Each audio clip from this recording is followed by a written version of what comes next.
नमस्कार, मेरा नाम है सुमित राणा और मैं आप सभी का स्वागत करता हूं मैग्नेट ब्रेन्स में। आज हम पढ़ने जा रहे हैं जेंडर, रिलीजन एंड कास्ट का लास्ट टॉपिक, जिसका नाम है कास्ट एंड पॉलिटिक्स। इस टॉपिक की खासियत ये है कि हम पढ़ेंगे कास्ट और पॉलिटिक्स का रिलेशन। हम पढ़ेंगे कि पॉलिटिक्स में कास्ट कैसा रोल प्ले करता है। हम पढ़ेंगे कि कास्ट में पॉलिटिक्स कैसा रोल प्ले करती है। दोनों ही केसेस में हमें यह भी दिखाई देगा कि पॉजिटिव आउटकम्स क्या होते हैं और नेगेटिव आउटकम्स क्या होते हैं। जी हाँ, आपको इंटरेस्टिंग बात यह है कि दोनों ही चीजें दिखाएंगी, पॉजिटिविटी भी और नेगेटिविटी भी। मतलब कास्ट और पॉलिटिक्स का रिलेशन होना तो जरूरी है। किस हद तक होना जरूरी है ये हम चैप्टर में समझेंगे। इमेजिन करिए, एक इंसान है जो 500 साल पहले भारत में रहता था, अचानक से वो भारत में आ जाता है। इमेजिन करिए, वो आ जाता है। अब जब वो इस सोसाइटी को देखेगा तो वो हैरान हो जाएगा। क्यों क्यों हैरान हो जाएगा? इसलिए क्योंकि इस सोसाइटी में कास्ट सिस्टम का रूप बदल चुका है। कास्ट सिस्टम इंडियन सोसाइटी का एक यूनिक फीचर है, जिसमें एक हायरार्की होती थी, आज भी होती है।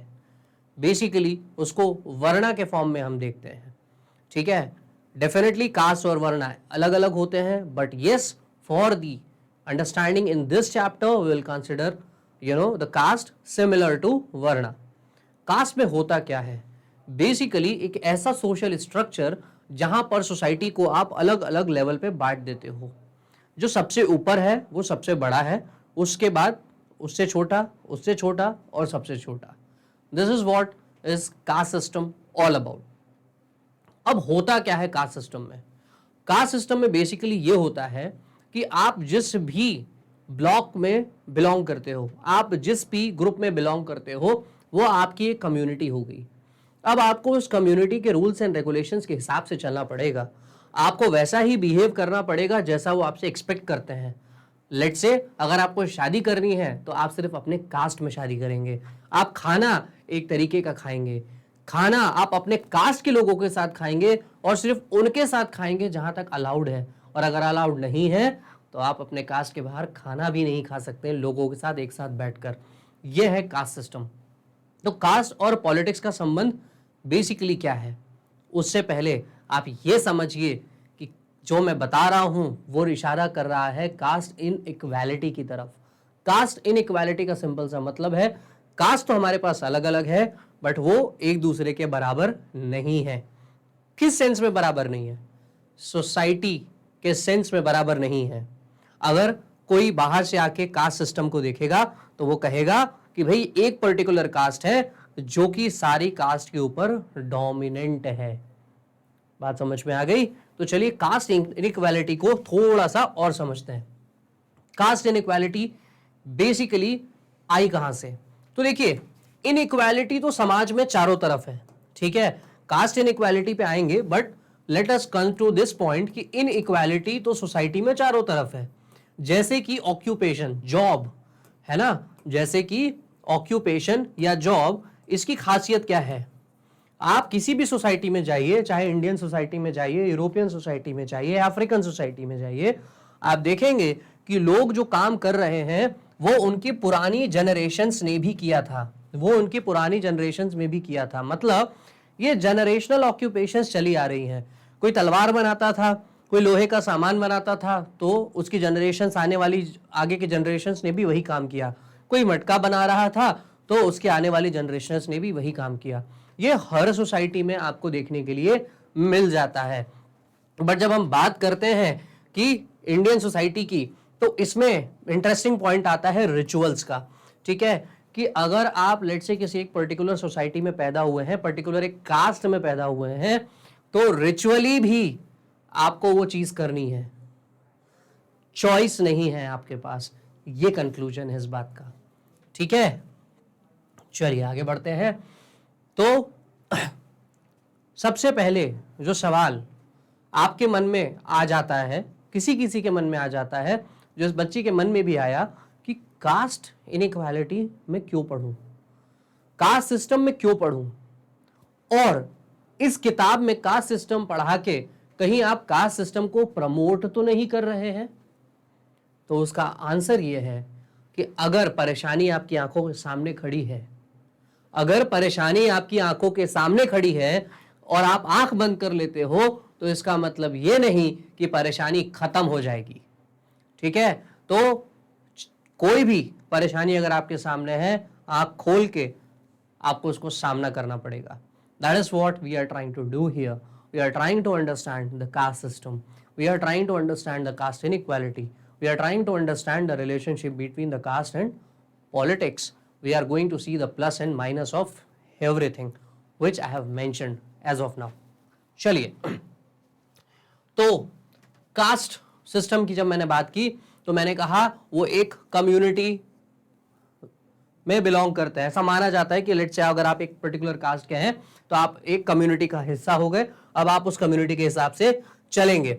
और कास्ट सिस्टम जो है ना, बेसिकली कास्ट सिस्टम को अगर आप ध्यान से देखेंगे, जो मैंने हायरार्की की बात की लेवल 1 2 3 4, तो आप देखेंगे जो सबसे नीचे वाला, जो सबसे नीचे है कास्ट सिस्टम में, हायरार्की में, उस व्यक्ति की परेशानी क्या है, उससे ये ऊपर वाले कभी भी ठीक से बिहेव नहीं करेंगे, उससे हमेशा समाज से दूर रखा जाएगा। कैसे रखा जाएगा? मान लीजिए एक गांव में ये सभी लोग रहते थे, अब ये जो लेवल 4 का है उसको गांव के बाहर रख दिया जाएगा, इससे कोई बात नहीं करेगा, इसको कोई देखेगा नहीं, इसका छुआ खाएगा नहीं, इसके साथ भी खाएगा नहीं। ठीक है, so this is how discriminations happen. और यही कहीं ना कहीं हम कास्ट सिस्टम को आइडेंटिफाई कर लेते हैं। तो जैसा कि मैं हमेशा कहता हूं, अगर समस्या होती है तो समाधान भी होता है। तो हमारे जो लीडर्स थे, Jyotiba Phule, B.R. Ambedkar, Mahatma Gandhi, okay, and mister Naicker, Periyar Ramasamy Naicker, इनका नाम अच्छे से याद रखना, ये स्पेलिंग बहुत अच्छे से याद रखना, यहां तक कि किसी भी लीडर के नाम की स्पेलिंग बहुत अच्छे से याद रखना। ऐसे लीडर्स ने मेहनत की और कोशिश की ऐसे समाज को बनाने की जहां पर कास्ट इनइक्वालिटी ना हो। ठीक है, तो क्या वो सक्सेसफुल हो पाए? तो हुए, काफी हद तक हुए। ठीक है, कैसे हुए भाई? जब समाज में सोशल चेंजेस आए, सोशल मूवमेंट चले, क्लास 8 में आपने देखा, क्लास 9 में आपने देखा, आपने कई तरीके के मूवमेंट्स के बारे में पढ़ा है। ठीक है, तो कई सोशल मूवमेंट्स हुए। इसके बाद इकोनॉमिक डेवलपमेंट हुआ। इकोनॉमिक डेवलपमेंट का मतलब क्या है? लोगों ने पैसा कमाना चालू किया, हर कास्ट के लोगों ने पैसा कमाना चालू किया। और एक बार आप पैसा कमाना चालू करते हैं तो सबसे पहले आप क्या खोजते हैं? समझदार व्यक्ति क्या खोजता है अगर आपकी जेब में पैसा है तो? कि भाई चलो पहले मैं अपने जनरेशन्स को पढ़ा लूं, अपने बच्चों को पढ़ा लूं, अपने आने वाली जनरेशन्स को पढ़ा लूं। अब अगर एजुकेशन होगी तो क्या होगा? आपकी जो जॉब अपॉर्चुनिटीज हैं, जो काम है, उसमें ग्रोथ होगी, उसका लेवल पहले से इंप्रूव करेगा। ठीक है, और कुछ और भी चीजें हुई, जैसे कि अर्बनाइजेशन हुआ, जैसे कि ऑक्यूपेशनल मोबिलिटी। अर्बनाइजेशन का मतलब होता है गांव से शहर में आना। गांव में, रूरल इंडिया में सबसे ज्यादा कास्ट सिस्टम देखा जाता था। जब लोग गांव से निकलकर शहरों में आए तो शहरों में इस बात से कुछ ज्यादा फर्क नहीं पड़ता है कि आप किसके साथ चल रहे हैं, किसके साथ बैठे हुए हैं, किसके साथ खाना खा रहे हैं, आप क्या कर रहे हैं। ठीक है, और ऑक्यूपेशनल मोबिलिटी का सिंपल सा मतलब ये होता है कि जो जनरेशन से काम आपका परिवार कर रहा था, जरूरी नहीं है कि आप भी वही काम कंटिन्यू करेंगे। तो लेट्स से आप ऐसे कास्ट में पैदा हुए थे जिसका काम था सिर्फ बाकी कास्ट को सर्व करना, लेकिन इसका मतलब ये नहीं कि अब आप वही कंटिन्यू करेंगे। आप चाहें तो आप अपने इस पर्टिकुलर कास्ट रिलेटेड काम को छोड़ के, जिसको अटैच कर दिया गया था आपके साथ, आप दूसरा भी काम कर सकते हैं। ठीक है, चलिए अब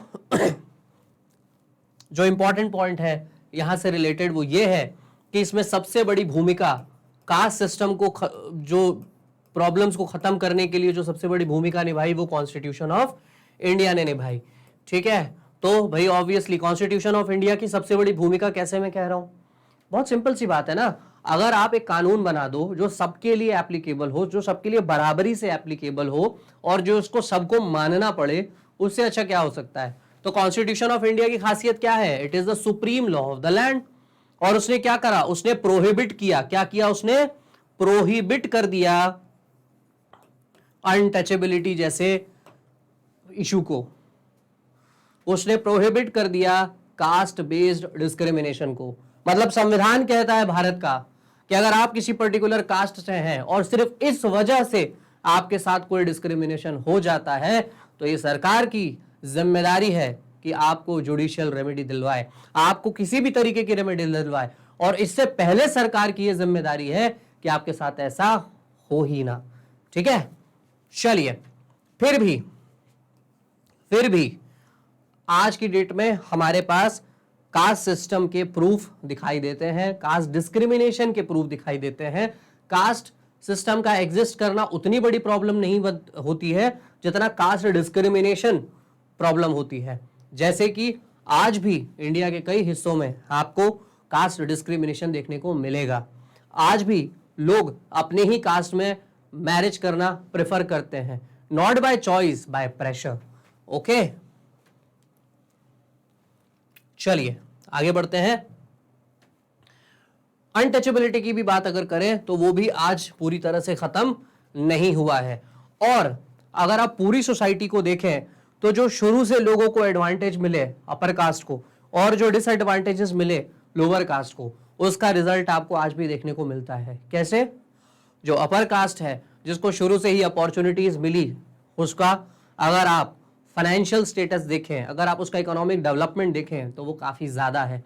वो अच्छा पैसा कमाते हैं, वो अच्छी पढ़ाई करते हैं, उनकी जनरेशन्स ने काफ़ी पढ़ाई की, वो सर्विसेज में आगे गए, उन्होंने स्पोर्ट्स में अच्छा किया, उन्होंने लगभग हर फील्ड में अच्छा किया, इन कंपैरिजन टू दोज जिनको डिसएडवांटेजेस शुरू से ही ज़्यादा थे।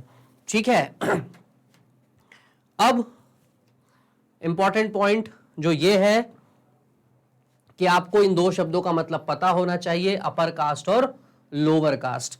अब कास्ट जो है बेसिकली अपर और लोअर में डिवाइडेड है।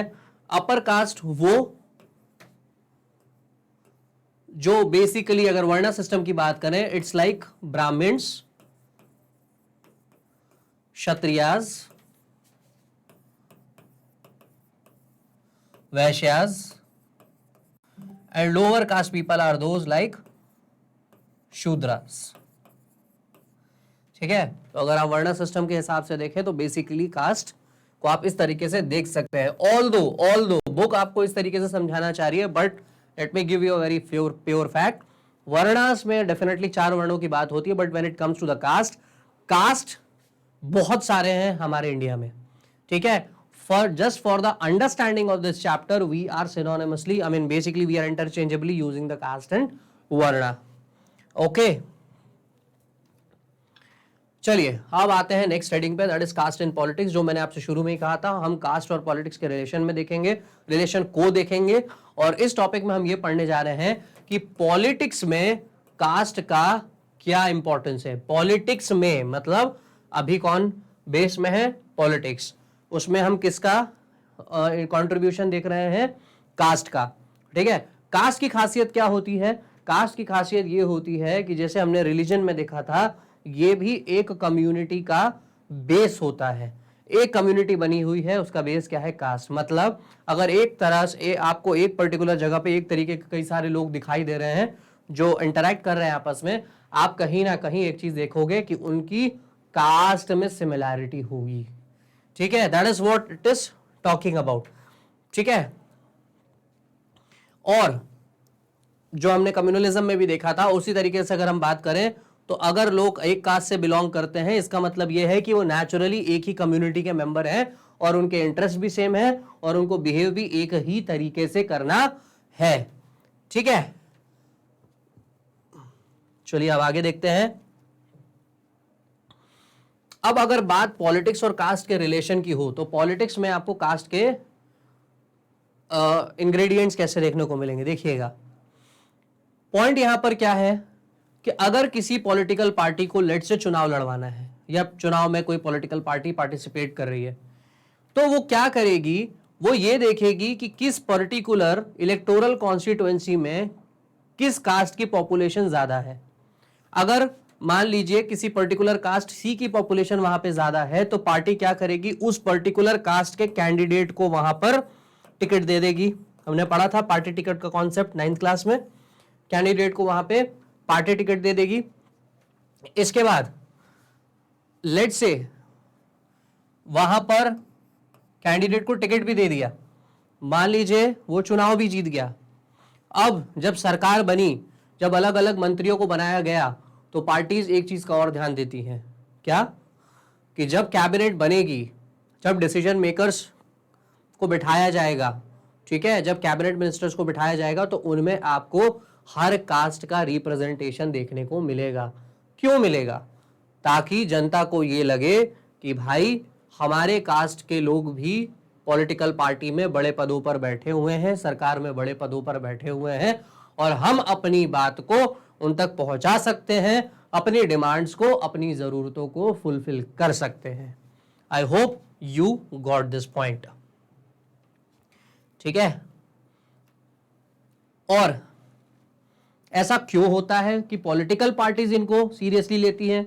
समझने वाली बात है, राइट? मैंने जो कहानी सुनाई आपको, इसमें क्या हो रहा है, पॉलिटिकल पार्टी बेसिकली कास्ट को इंपॉर्टेंस दे रही है, बट मुद्दा यह है कि पॉलिटिकल पार्टी कास्ट को इंपॉर्टेंस दे क्यों रही है? क्योंकि देखिए, इंडिया के अगर सोशल स्ट्रक्चर में आप जाएंगे, तो इंडिया के सोशल स्ट्रक्चर में हर इंसान बेसिकली, जो कास्ट सिस्टम की अगर हम खास बात करें, तो वो कास्ट किसी ना किसी कास्ट से रिलेटेड होगा, इससे होगा, इससे होगा, इससे होगा, या इससे होगा। ठीक है, तो अब कोई भी व्यक्ति है, उसकी खासियत यह है कि अगर वो 18 से ऊपर है, 18 साल से ऊपर है, कहने का मतलब यह है, तो इसके पास एक वोट मौजूद है, और इसके वोट की वैल्यू कितनी है? 1। इसके वोट की वैल्यू कितनी है? 1। मतलब आप किसी भी कास्ट से हो, आप अगर 18 से ऊपर हैं, तो अगर और आप वोट डालने जाते हैं, तो आपके वोट की वैल्यू होगी 1। ये बात पॉलिटिकल पार्टीज को समझ में आ गई कि भैया अगर जीतना है, सरकार बनानी है, पावर में रहना है, तो हर कास्ट को आपको इंक्लूड करके चलना पड़ेगा। And this is the reason the political parties are basically involving caste into the election process, और इसीलिए आपको पॉलिटिक्स में कास्ट का महत्व दिखाई देता है। और इससे एक और चीज होती है, जो जनता होती है ना, जनता, सिटीजन, नागरिक, लोग, वो भी अवेयर होते हैं कि भाई देखो, अगर ये पॉलिटिकल पार्टी हमें इंपॉर्टेंस देगी, तब तो हम इसको जितवा देंगे, तब तो हम इसको सपोर्ट करेंगे, और अगर इंपॉर्टेंस नहीं देगी तो भूल जाओ, कुछ नहीं मिलना आपको। ठीक है,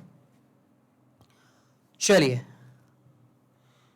लेकिन क्या जो मैंने आपको बोला, डेफिनेटली उसमें कुछ गलत नहीं है, लेकिन क्या एक कास्ट अगर एक पॉलिटिकल पार्टी के सपोर्ट में आ गई, ठीक है, मतलब एक कास्ट के लोग अगर पॉलिटिकल पार्टी के सपोर्ट में आ गए, या लेट से 2-3 कास्ट के लोग अगर पॉलिटिकल पार्टी के सपोर्ट में आ गए हमेशा के लिए, तो क्या वो हमेशा पॉलिटिकल पार्टी जीतेगी?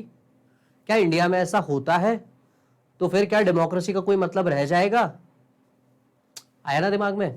तो देखो, ऐसा नहीं होता है। We have certain situations which we can see, observe, and then we can figure out कि डेफिनेटली कास्ट का रोल तो पॉलिटिक्स में है, उसको हम नकार नहीं रहे, और अच्छा भी है। मैंने पहले ही कहा था, कुछ हम प्लस देखेंगे, कुछ माइनस देखेंगे, बट हमेशा पूरी तरह से है, ये बात पूरी तरह सही नहीं है। कैसे? देखिए, जैसे कि पार्लियामेंट्री कॉन्स्टिट्यूएंसी की बात हुई है, you know very well right कि 543 कॉन्स्टिट्यूएंसीज हैं लोकसभा के इंडिया में।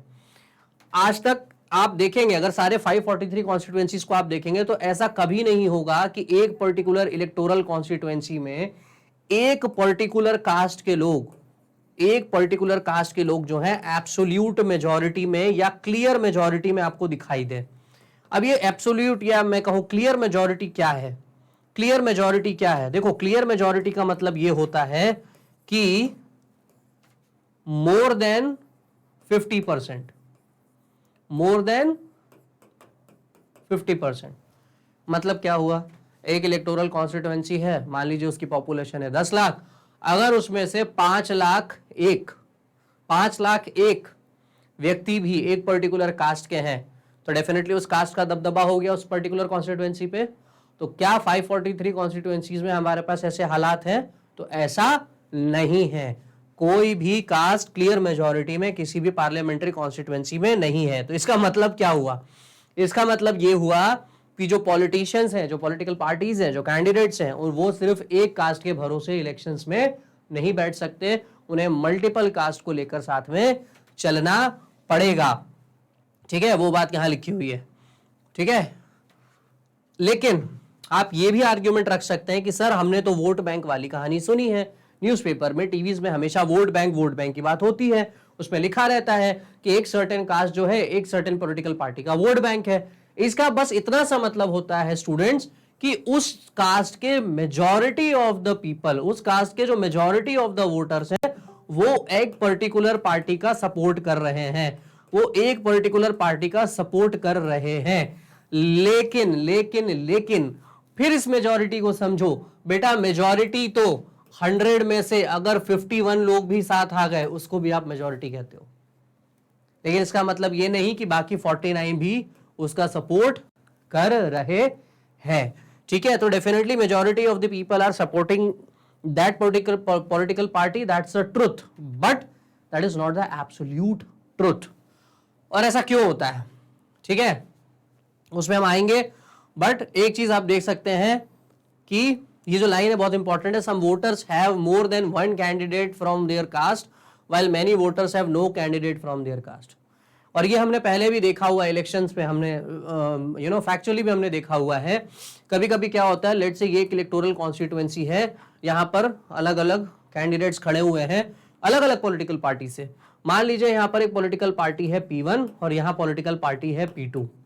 ठीक है, इसने एक ही सेम कास्ट से कैंडिडेट्स को उतारा, मान लीजिए इसने C1 कैंडिडेट उतारा, इसने C2 कैंडिडेट उतारा, लेकिन दोनों में खासियत क्या है, दोनों में खासियत क्या है, खासियत ये है कि ये C1 है और ये जो C2 है, दोनों एक सेम कास्ट को बिलोंग करते हैं, दोनों सेम कास्ट को बिलोंग करते हैं।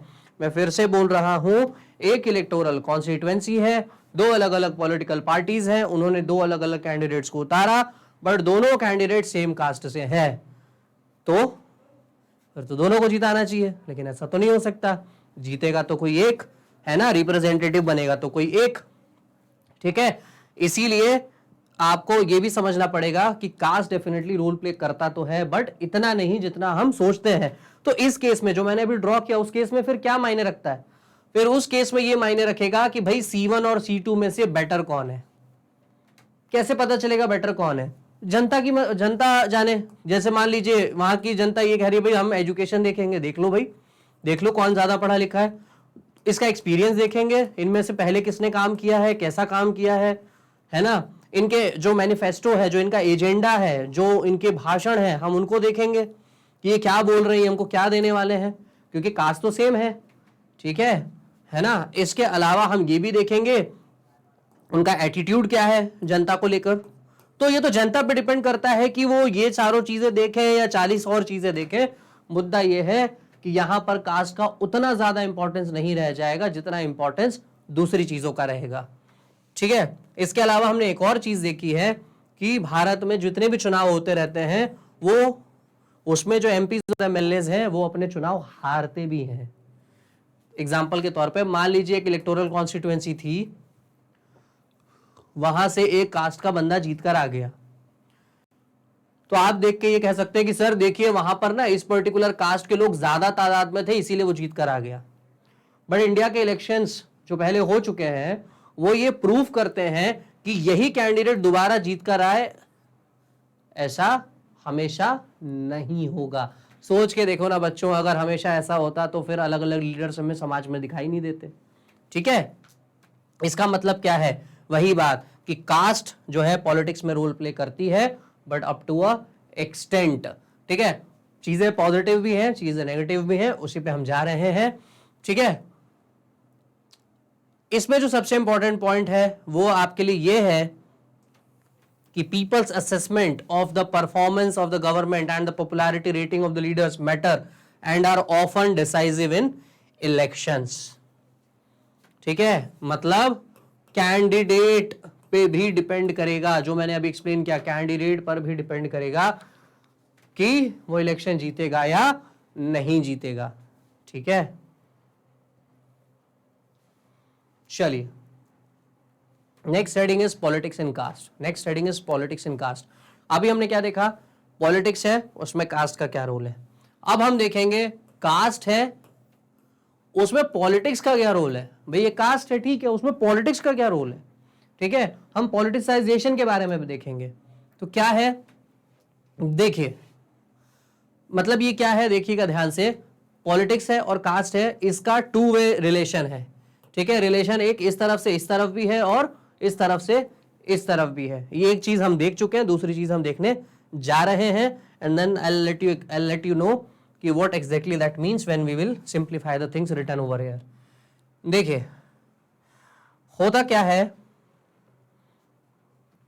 ये वाला लाइन यहां पर इंपॉर्टेंट है जो मैं आपको एक्सप्लेन करना चाहता हूं, जो मैं एक्चुअली कर चुका हूं, बस मैं आपको बताना चाह रहा हूं ये क्या है। Politics to influences the caste system and caste identities by bringing them into the political arena, ठीक है। तो बेसिकली क्या हो रहा है, यहां पर हम कास्ट को इन्वॉल्व कर रहे हैं पॉलिटिक्स में, ठीक है। नाउ अब एक बात तो क्लियर हो गई कि एक इलेक्टोरल कॉन्स्टिट्यूएंसी में एक पर्टिकुलर कास्ट क्लियर मेजॉरिटी में नहीं है। तो अब यहां होगा क्या, होगा ये कि जो एक कास्ट है वो क्या करेगी, अलग अलग कास्ट को अपने साथ लाने की कोशिश करेगी, ठीक है। अब जैसा मैंने आपको कहा, मैंने वर्णा से रिलेट करके आपको कुछ एग्जांपल दिए थे, बट मैंने पहले ही कह दिया था कि कास्ट सिस्टम बहुत डिफरेंट है। There are thousands of caste in India, ठीक है। तो होता क्या है, it's like making a pair, ठीक है। मान लीजिए पेयर 1 है तो कुछ कास्ट आ गया 1 2 3, कुछ कास्ट हैं वो एक साथ आ गए C4 C5 C6, है ना, और उन्होंने एक नया पेयर बना लिया। क्यों पेयर बना लिया, ताकि जो पेयर 1 है पेयर 2 पे डोमिनेट कर सके, ठीक है। It's like making a group of different caste together. और कास्ट सिस्टम में भी क्या होता है, कास्ट के नीचे भी एक सब कास्ट होता है कि जी आपकी कास्ट कौन सी है, ये हमारी कास्ट है। अच्छा, उस कास्ट में भी आप की एक हायरार्की होती है, वहां पर आप कहां बिलोंग करते हो। तो ऐसे एक साथ लोगों को लाया जाता है, ठीक है। और इसीलिए यहां पर दो वर्ड्स आपको दिखाई देंगे, बहुत इंपॉर्टेंट है पॉलिटिक्स के मिजाज से, forward and backward. Forward and backward, अगड़ा और पिछड़ा, अगड़ा और पिछड़ा, ठीक है। फॉरवर्ड और बैकवर्ड। फॉरवर्ड कास्ट मतलब किसको कह दिया गया, फॉरवर्ड कास्ट, फॉरवर्ड कास्ट उनको कह दिया जिनको आप सो कॉल्ड अपर कास्ट की कैटेगरी में रखते हो। और बैकवर्ड कास्ट, पिछड़ा, किसको कहा गया, जिसको आप लोअर कैटेगरी में रखते हो। तो ये बेसिकली क्या किया, लोगों ने दो बड़े बड़े ग्रुप्स बना लिए, अपर कास्ट के ग्रुप्स और लोअर कास्ट के ग्रुप्स। अब क्या हो गया, पॉलिटिकली आसान हो गया ग्रुप्स को एक साथ लाना, ठीक है। एक पॉलिटिकल पार्टी है वो सिर्फ लोअर कास्ट पे फोकस करेगी, एक पॉलिटिकल पार्टी है वो सिर्फ अपर कास्ट पे फोकस करेगी। एक पार्टी कहेगी देखिए जी हम तो ये सब चीजों में मानते नहीं, हम सबको साथ लेके चलेंगे, ठीक है। So all that things will be visible in the political arena, ठीक है।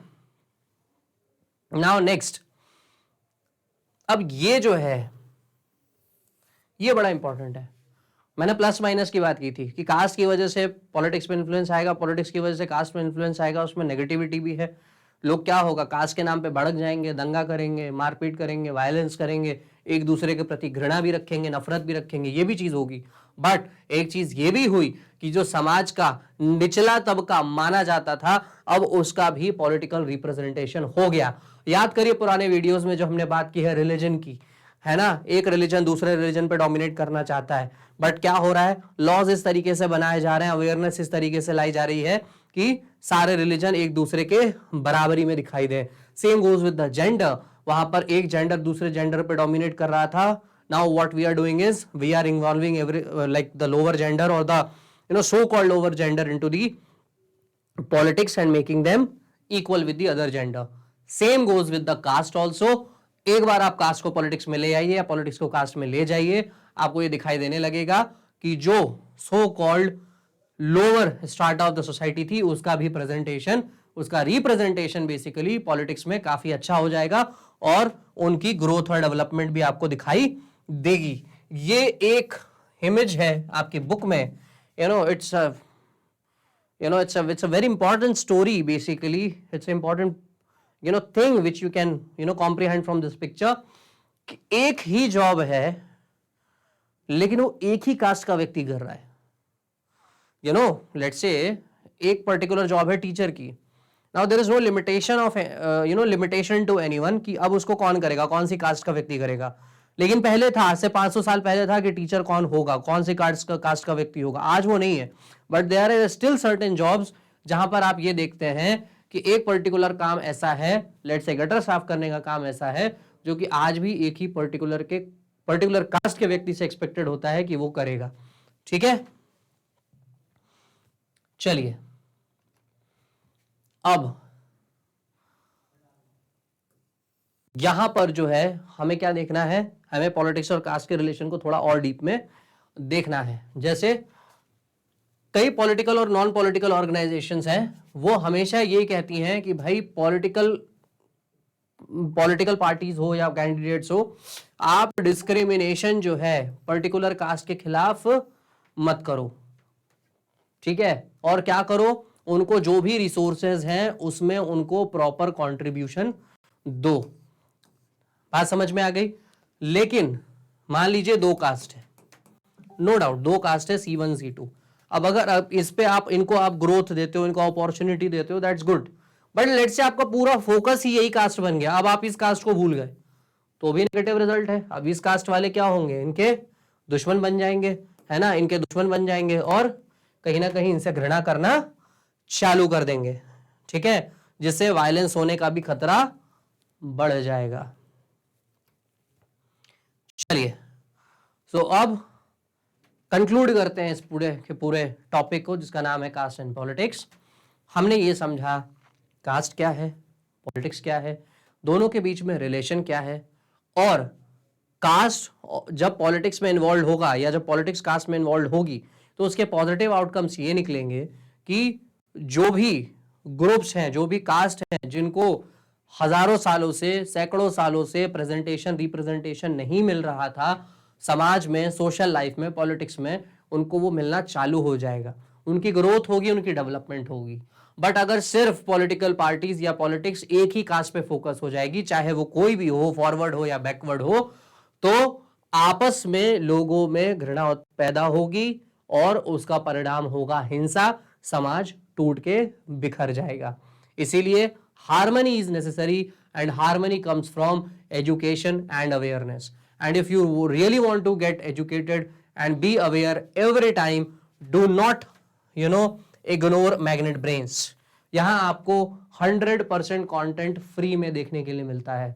आपको यहाँ पर प्रीवियस ईयर क्वेश्चंस भी मिलते हैं for your board exams, that is 10th and 12th। आपको यहाँ पर नोट्स भी मिलते हैं फ्रॉम ग्रेड 6 to 12th। और यहाँ पर तमाम ऐसे कोर्सेज हैं जो आपके स्कूल और हायर एजुकेशन में आपकी मदद करते हैं। तो सिर्फ करना क्या है, वेबसाइट पे जाइए, ऐप पे जाइए या यूट्यूब चैनल पे जाइए, किसी भी सोशल मीडिया हैंडल से जुड़ जाइए और जुड़े रहिए मैग्नेट ब्रेन्स के साथ। Thank you so much.